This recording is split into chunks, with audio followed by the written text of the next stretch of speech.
At this point in my assembly, I realize it'd be better if each one of these jaws were its own subassembly.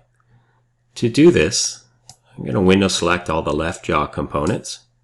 With them all selected now, I'm going to right click. I'm going to tell it to form a new subassembly.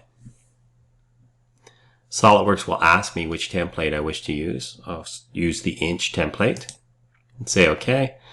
And then these warnings will show up. And what's happening here is it's saying, here's all your components you wish to move. So I can double check those. I can remove any from here if I wish or add them. It's going to tell me what it's going to call this subassembly and the warnings. So down here it's telling the quarter 20 tapped holes will go out of context. And that's to be expected because they were created by using the edge of the counterbore holes from these parts, not this part. So I'm going to say OK, I'll move it. And there'll be some other issues and we'll deal with all those issues in the next video.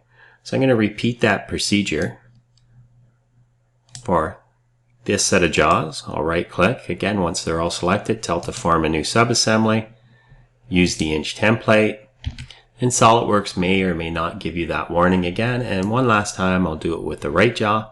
I'll just window select them all, right click, tell it to form a new subassembly on the inch template.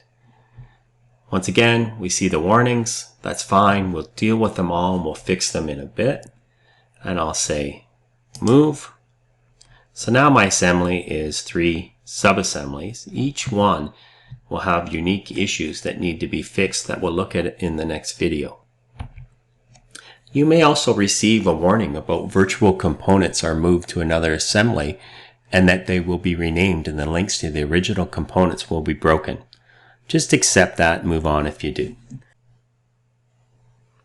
So now that I've created 3 subassemblies, I'm going to open this one up.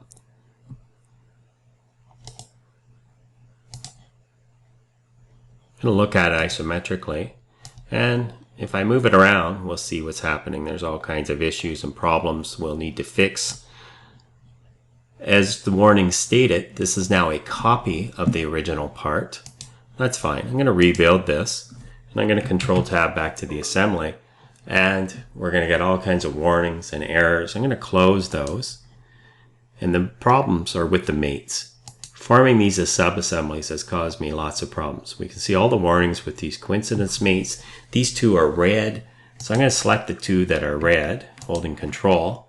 I'm going to right click, and I'm going to delete these. So it's telling them they moved and they can't figure it out. So I'm just going to delete those, say yes to all. The warnings will go away, and in the next video we'll start by fixing the left jaw, and then we'll continue to fix the other jaws before we continue with our assembly.